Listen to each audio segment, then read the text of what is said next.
2차 전지 섹터가 이렇게까지 계속 업황이 악화될지 미리 좀 알기는 어려웠다. 국내 배터리 업체들이 2분기 실적을 보면 최악의 구간을 지나서 실적이 이제 전환되는 흐름이 나타나고 있다. 저는 유럽 시장에서 한국 배터리 산업은 중국의 단기적인 덤핑 공세 때문에 조금 어려움을 겪고 있지만 2, 3년 지나면 본격적으로 하여튼 이제 한국 배터리 산업이 커질 수 있다고 보고요.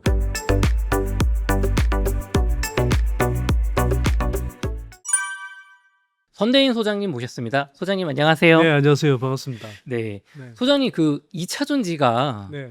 조금 캐즘 구간을 지나고 있는 건가 하는 희망도 생기면서 그래도 또 이번에도 또 이러다 떨어지지 않을까 약간 걱정도 되는데. 솔직히 저도 답답하고요. 네. 또 한편으로는 어쨌거나 2차 전지 투자를 몇 년 전부터 상당히 좀 강조했던 사람이잖아요. 네. 네, 그래서 한때 수익을 많이 보신 분들도 있겠지만 또 계속 이제 주가가 빠지는 구간에서 힘든 분들도 많으셨을 것 같은데 제가 그런 분들한테 사실 죄송한 마음이고요. 어쨌거나. 네. 그런데 또 변명하자면 2차 전지 섹터가 이렇게까지 계속 업황이 악화될지 이렇게 미리 좀 알기는 어려웠다. 그리고 또 한편으로는 지난해 하반기 이후로 시장 흐름이 워낙 안 좋았던 데다가 트럼프의 그 전기차 역주행 정책이 이렇게까지 막 정말 막무가내로 심하게 질주할 줄 몰랐다. 이런 게 이제 좀 변명이라면 변명일 수 있는데 여튼 그동안 좀 힘든 구간들 많이 보내셨을 텐데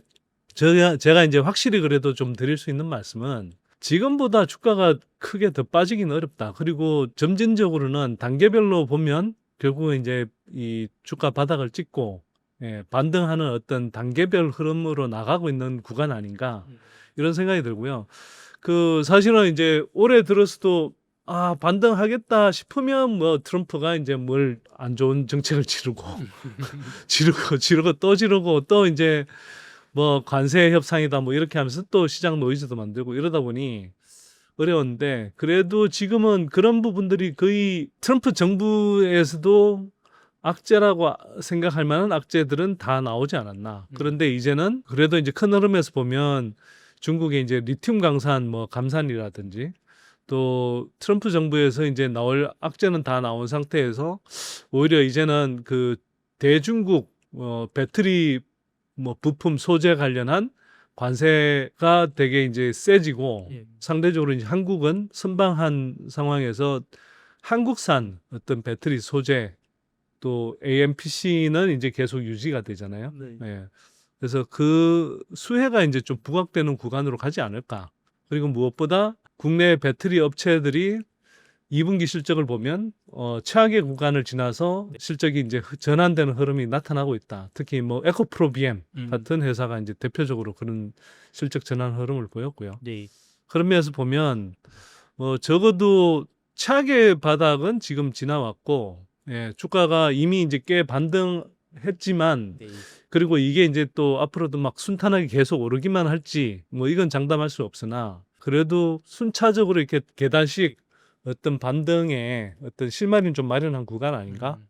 이렇게 보고 있죠. 실제로 투자자분들이 작년까지만 해도 중국이 리튬 광산 물량을 늘린다, LFP 배터리로 간다, 전기차 불나고 트럼프 막 악재만 나왔는데 올해는 저도 인터뷰하면서 중국이 감산한다고 하고 그 다음에 이제 기업들의 영업이익이 흑자로 돌아섰다고 하고 뭔가 흐름은 바뀌고 있는 것 같거든요. 네, 분명히 그렇습니다. 거기다가 그 중국산 배터리 소재 부품에 관한 관세는 지금 최소한 50% 넘어갈 수밖에 없는 그런 이제 구조가 만들어져 있고 미국 입장에서도 중국에 대한 주요 산업의 의존도 특히 제조업에서 미국은 배터리 산업 자체가 이제 크진 않지만 그리고 그걸 많은 부분을 이제 한국 또는 이제 일본에 의존하고 있지만 그 자동차 산업 자체는 큰 산업이란 말이에요. 그러다 보니 이제 자동차 산업에서의 중국산 부품 소재를 이제 쓰는 것. 그 배터리도 결국 이제 자동차 부품이 되는 것이니까 그에 대한 이제 부담은 클 수밖에 없고 그러다 보면 이제는 중국산보다는 결국은 한국산이 관세라는 측면에서 엄청 경쟁력이 생기지 않냐.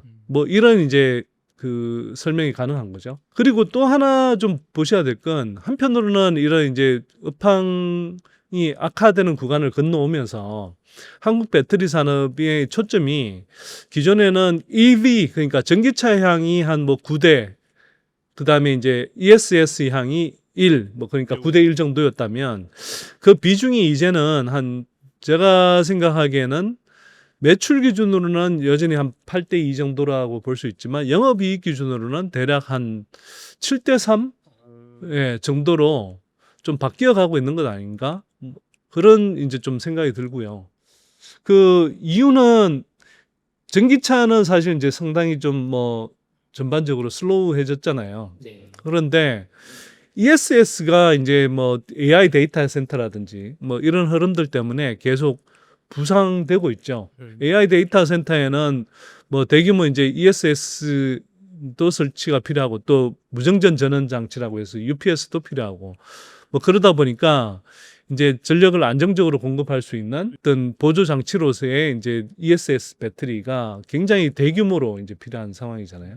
뭐 여러분들 잘 아시다시피 AI 산업은 향후에 이제 굉장히 빠른 속도로 급격하게 커질 수밖에 없고 그것의 필수적인 어떤 하드웨어 인프라로서 그 데이터 센터가 뭐 경쟁적으로 이제 뭐 이 구축될 수밖에 없지 않습니까?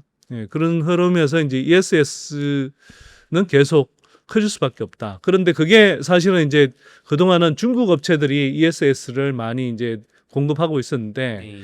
이제는 그 ESS 배터리조차도 이제 중국을 배제하는 흐름. 그러니까 이제 예전에 IRA 규정에서 이제 그 FEOC라고 했던 그 규정이 이제 새롭게 이제 트럼프 행정부에서 그 적대적인 국가에 이제 이 배터리를 배제하는 식으로 그게 이제 그 규정이 아예 이제 박혀버리면서 그 AMPC 수혜를 받는데 결정적인 이제 어떤 기준이 되어버렸거든요. 네. 그러니까 이제 뭐 그 첨단 제조 소액공제라고 하는 그 AMPC 수혜를 받기 위해서는 중국산을 배제해야 되는 거예요. 한편으로는 관세 아까 말씀드렸던 관세도 있지만 네. 그래서 그러면 중국산을 이제 점점 배제할 수밖에 없는 분위기고 그렇게 봤을 때 그러면 이제 한국산을 채택할 수밖에 없는데 그래도 지금까지는 중국산의 많은 부분을 사실은 ESS용으로 이제 많이 채택을 했죠. 왜냐하면 ESS용은 전기차와는 다르게 뭐 3원계 배터리보다는 LFP 배터리 위주로 이제 이 채택을 했잖아요. 근데 지금까지는 한국 배터리 3사가 이제 LFP 배터리 개발과 적용을 좀 이제 중국보다 많이 이제 늦었죠. 근데 이제 우리가 LFP 배터리 그리고 ESS용 배터리를 이제 본격적으로 개발하고 이제 생산하는 단계로 가면서 여기에 이제 수혜가 점점 커지는 국면이다. 그래서 최근에 보면 LG든 삼성이든 이게 그 ESS용 그런 대규모 이제 수주를 뭐 이 공시를 하고 그랬었잖아요. 네. 최근 몇 달 사이에. 네, 그래서 그런 흐름을 좀 이제 유념해서 보셔야 된다. 그래서 앞으로 전개되는 미국 시장은 당초 예상한 것보다는 전기차 시장의 성장이 이제 트럼프의 역주행 때문에 둔화되는 건 어쩌면 한동안은 좀 기정사실로 받아들여야 하지만 그런 것들이 이제 뭐 주가에는 다 반영이 된 상태에서 네. ESS 시장이 본격적으로 성장하는 데에 대한 기대감이 커지고 있다. 그 과정에서 시장 당초 예상보다 시장 파이가 커지는 속도는 좀 둔화되고 있지만 그럼에도 불구하고 그 파이 안에서 이제 이 한국산의 비중이 결국은 커질 수밖에 없다라는 기대감이 이제 다시 커질 수 있는 구간으로 접어들고 있다. 이런 점을 좀 주목해서 봐야 될 것 같습니다. 어떻게 보면 트럼프 대통령이 되면서 참 힘든 시간이 있었는데 또 반대로 보면은 지금 중국을 배제하고 있잖아요. 모든 네. 산업에서. 네. 그러면은 그 시장을 누가 가져갈 거냐? 2차 전지 배터리에서. 그거는 한국밖에 없는 거 아닙니까? 그럼요. 그 사실은 뭐 바이든 행정부 때도 기본적으로는 중국을 뭐 점진적으로 배제해가는 흐름이었는데 뭐 트럼프 행정부 들어서면서 그 중국산을 배제하는 흐름은 뭐 한층 더 강해졌다 이렇게 볼 수 있고요. 뭐 관세라는 측면에서 네. 대중국 관세가 뭐 한국이나 일본에 이제 매기는 관세보다는 보통 한 뭐 2배, 3배 이상 높기 때문에 네. 그리고 거기에 대해서 아까 말씀드렸듯이 AMPC 혜택을 받는 그 어떤 직접적인 그 규정에 그 조건에 뭐 중국산을 이제 배제하도록 뚜렷하게 이제 명기를 했기 때문에 뭐 중국산 배제 흐름은 매우 빠른 속도로 가속화될 거고요. 뭐 이 이야기는 사실은 제가 뭐 트럼프의 그 정책 강도, 전기차 역주행 정책의 강도를 상대적으로 과소평가했던 측면이 있지만 한편으로는 제가 그때도 이야기했던 것은 트럼프가 되면 뭐 바이든 행정부 못지않게 또는 바이든 행정부를 능가해서 중국산을 배제하는 흐름은 강할 거다 이렇게 말씀드렸는데 그 전망은 틀리지는 않은 것 같고요. 그래서 큰 틀에서 보면 그런 흐름이 분명히 전개되고 있다. 예, 그래서 아까도 이제 말씀드렸다시피 2차 전지는 적어도 트럼프 정책 노이즈에 의한 최악의 구간은 벗어난 것 같고 거기에 대해서 이제 뭐 중국 스스로 이제 전기차 시장이 계속 공급 가행 상태가 되니까 거기에 대한 뭐 구조조정 차원에서도 그렇고 그래서 뭐 리튬 강산을 뭐 줄인다, 감축한다. 그게 뭐 또 분리막 같은 소재도 뭐 공급을 줄이겠다. 뭐 이런 이제 조치들이 나오고 있는 것이고 또 한편 미국에서는 어쨌거나 이제 뭐 중국산을 배제하고 그 빈틈을 당연히 한국산이 채울 수밖에 없는 그런 구조로 가고 있다는 측면에서 그리고 ESS 시장이 본격적으로 성장하면서 한국 배터리 산업을 다시 견인한다는 측면에서 보면 적어도 뭐 2차 전지 주가가 중장기적으로 다시 성장하는 흐름으로 가는 건 비교적 좀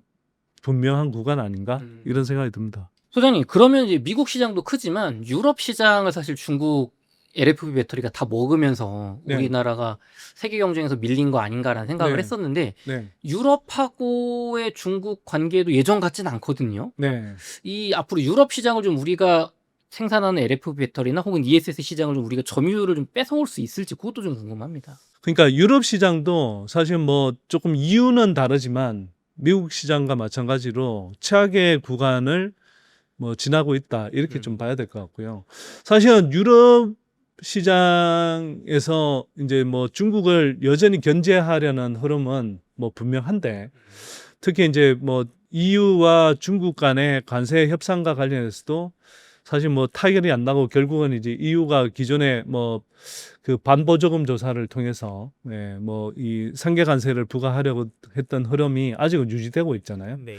거기다가 이제 유럽의 이제 전기차 전환이 이제 지연되면서 뭐 독일의 전기차 보조금 정책이 이제 주로 이제 그 독일의 전기차는 한 60% 이상이 기업들 구매 수요예요. 그러다 보니까 이제 기업들을 중심으로 해서 전기차 보조금을 뭐 늘려준다든지 이런 정책들이 나오고 있어서 사실은 EU 시장 자체는 보면 그 올 들어서도 평균 한 지금까지 30% 가까이 전년 동기 대비해서 큰 폭으로 성장하는 흐름이었거든요.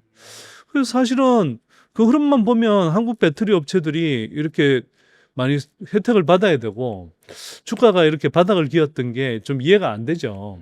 근데 지나고 보니 결국은 중국 업체들이 어마어마하게 이제 단기적으로 덤핑 판매를 한 것처럼 이제 추정이 되죠. 그러니까 CATL하고 비아디 같은 데서 EU에서는 한편으로는 EU 업체들 입장에서 보면 그 EU의 이제 탄소 배출 규제에 따라서 그 전기차를 이제 빨리 많이 팔아야 되는데 근데 그러려면 가격대는 낮춰야 되고 그런데 뭐 한국의 3원계 배터리로는 아직 이제 충분히 자기네들이 마진을 남기면서 이게 이제 팔 수가 없고 그러다 보니 이제 중국에서 이제 단기적으로 CATL이나 비아디 같은 데서 우리 싸게 줄게. 그러니까 이제 그 싼 배터리를 갖고 와서 당장은 이제 뭐 전기차 보통 이제 소비자들이 배터리의 성능을 겉으로 드러나진 않으니까 당장 몇 년을 굴려봐야 이제 그렇죠. 배터리가 이게 점점 겨울철에 운행 거리가 짧아지네부터 해서 뭐 운행 속도가 줄어드네 뭐 이런 것들을 체감할 수 있는데 당장은 뭐 싸게 만들어서 팔면 그냥 겉모습만 보고 살 때는 그 소비자들이 그런 걸 잘 모르잖아요. 그러니까 이제 유럽 업체들도 뭐 그런 사정을 알면서도 당장 이제 뭐 자기네들 입장에서 전기차 그 뭐 전환 비율은 높여야 되고 또 그래야 이제 페널티를 적게 무니까 그런 상황에서 또 그렇다고 싼 차는 상대적으로 이제 저가의 전기차를 공급은 해야 되고 이러니까 이제 뭐 중국산 배터리를 사용한 거죠. 근데 이 흐름이 제가 볼 때는 길어야 2, 3년인 것 같습니다.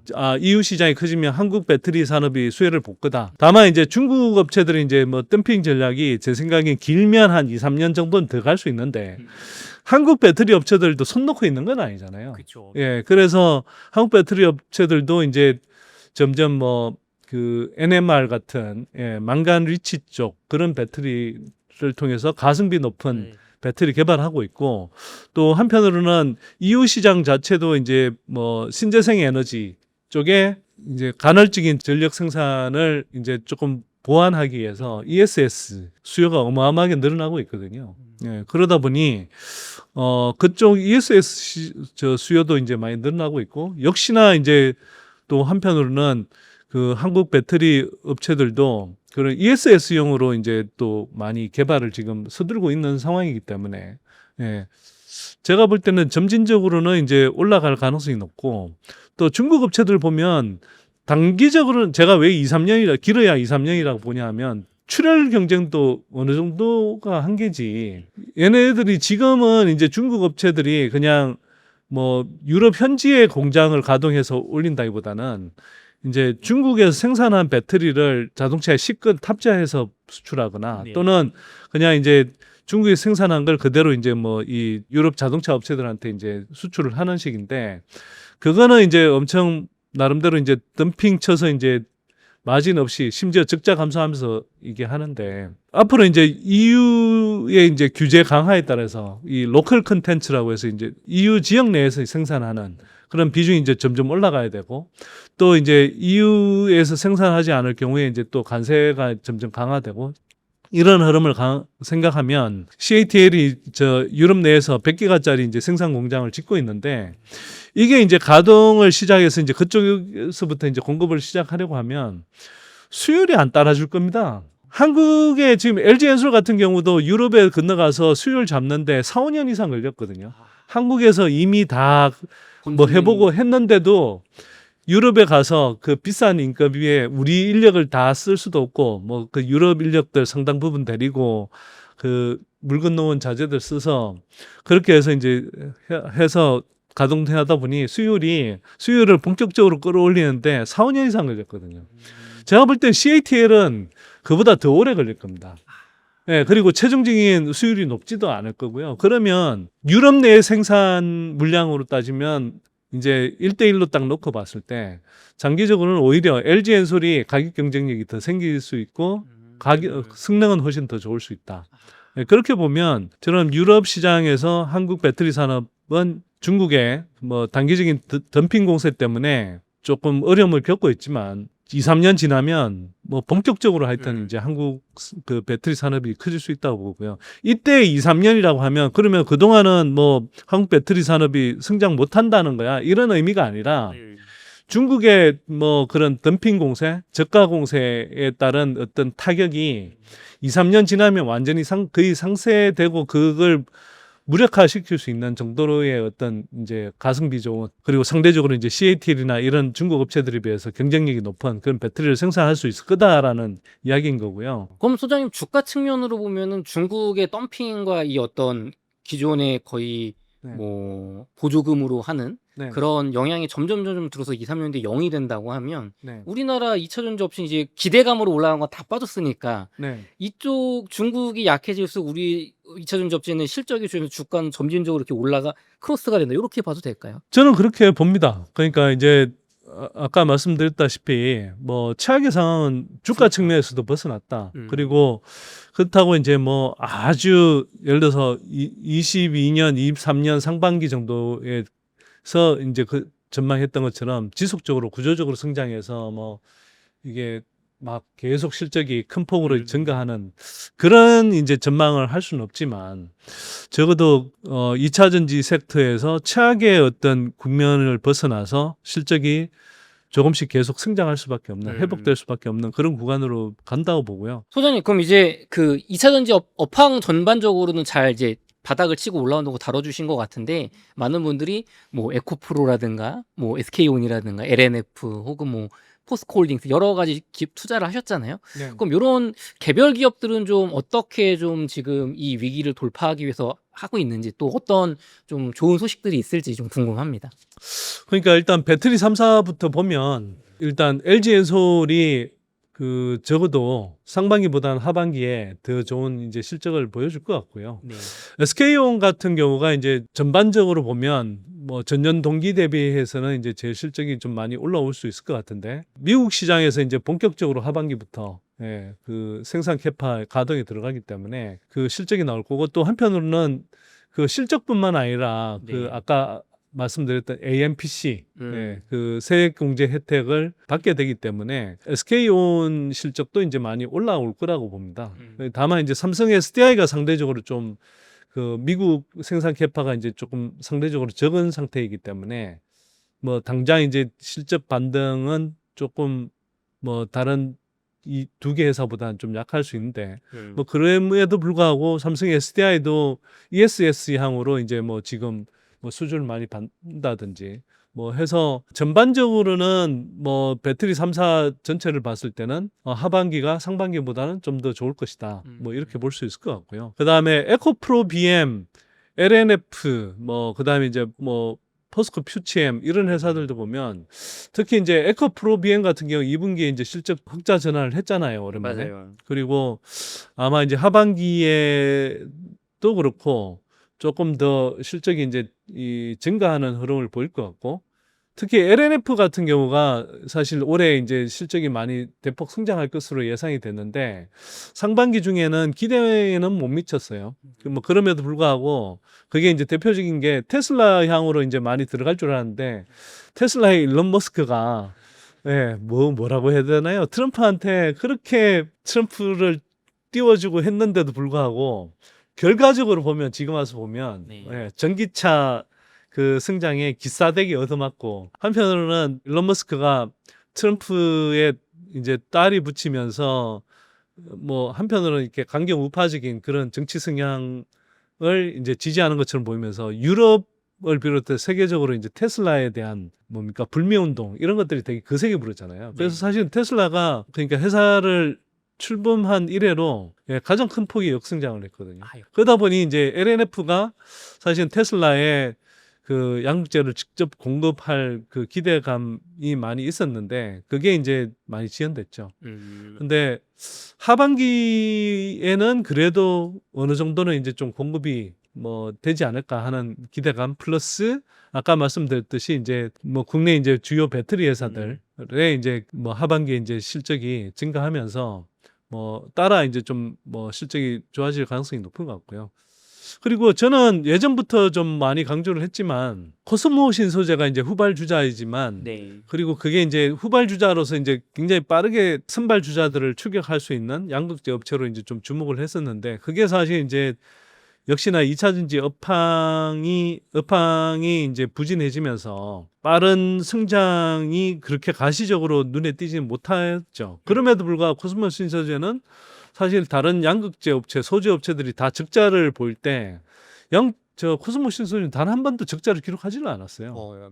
네, 2분기 올해 2분기까지 포함해서 16개 분기인가 연속 계속 흑자를 냈거든요. 그러니까 그런 면에서는 회사가 어떤 뭐 2차 전지 소재 업체들보다 뭐 재무 상황이라든지 이런 것들이 탄탄하다. 그런 상황에서 이제 그동안 이제 업황 부진에 시달리면서 기대만큼 성과를 못 냈던 것이 올해 하반기부터는 이제 본격적으로 좀 성장 궤도에 다시 재진입하지 않을까. 그 코스모 신소재는 기존에 이제 3만 톤까지 있던 2공장 캐파를 넘어서서 그 이미 이제 3공장까지 10만 톤 캐파를 확보해 놓은 상태거든요. 그래서 근데 그게 이제 뭐 업황 부진 때문에 캐파는 구축해 놨는데 물량을 충분히 받지 못해서 본격적인 가동이 못 들어갔었는데 네. 올해 하반기부터는 뭐 주요 이제 고객사인 LG화학, 삼성 SDI 이쪽 양쪽으로부터 물량 주문을 계속 이제 받아서 뭐 3분기 그다음에 4분기 계속 가동률 높여 가면서 실적이 이제 좋아질 수밖에 없는 뭐 그런 이제 흐름이라고 해요. 회사 설명을 들어보면. 그리고 한 몇 개월 전에 이제 제가 코스모 신소재 그 공장을 가서 그 홍동환 대표님 직접 인터뷰도 했었는데 네.